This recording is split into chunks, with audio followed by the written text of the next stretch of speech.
ಬಡತನ ಪೀಠಿಕೆ. ಭಾರತದಲ್ಲಿ ಬಡತನವು ಗಂಭೀರವಾಗಿ ಕಾಡುತ್ತಿರುವ ಒಂದು ಸಮಸ್ಯೆ. ಸಾಮಾಜಿಕ ಪಿಡುಗುಗಳಲ್ಲಿ ಬಡತನವೂ ಒಂದು ಎಂದು ನಾವು ಹೇಳಬಹುದು. ಈ ಸಾಮಾಜಿಕ ಪಿಡುಗುಗಳು ಭಾರತದ ಅಭಿವೃದ್ಧಿಗೆ ಮಾರಕವಾಗಿದೆ. ವಿಷಯ ವಿವರಣೆ. ಮನುಷ್ಯರು ತಮ್ಮ ಕನಿಷ್ಠ ಅವಶ್ಯಕತೆಗಳನ್ನು ಈಡೇರಿಸಿಕೊಳ್ಳಲು ಸಾಧ್ಯವಾಗದ ಸ್ಥಿತಿಯನ್ನು ಬಡತನ ಎನ್ನುತ್ತೇವೆ. ಬಡತನದಿಂದ ಜನರು ಒಳ್ಳೆಯ ಆಹಾರ ಸಿಗದೆ, ಪೋಷಕಾಂಶದ ಕೊರತೆ, ಶಿಕ್ಷಣದಿಂದ ವಂಚಿತರಾಗಿದ್ದಾರೆ.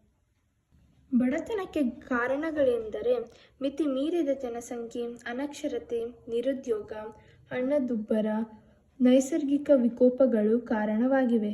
ಜನರಲ್ಲಿ ಇರುವ ಅನಕ್ಷರತೆಯಿಂದ ಒಳ್ಳೆಯ ಉದ್ಯೋಗ ಸಿಗದೆ ಈ ಸಮಸ್ಯೆ ಹೆಚ್ಚಾಗುತ್ತಿದೆ.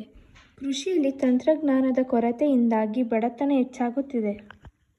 ಸರ್ಕಾರದ ಕಡೆಯಿಂದ ಪ್ರೋತ್ಸಾಹದ ಕೊರತೆಯಿಂದಾಗಿ, ಅಂದರೆ ತಂತ್ರಜ್ಞಾನದ ಕೊರತೆ, ಒಳ್ಳೆಯ ಗೊಬ್ಬರ ಕೊಡದೇ ಇರುವುದು, ಈ ಕಾರಣದಿಂದ ಬಡತನ ಹೆಚ್ಚಾಗುತ್ತಿದೆ.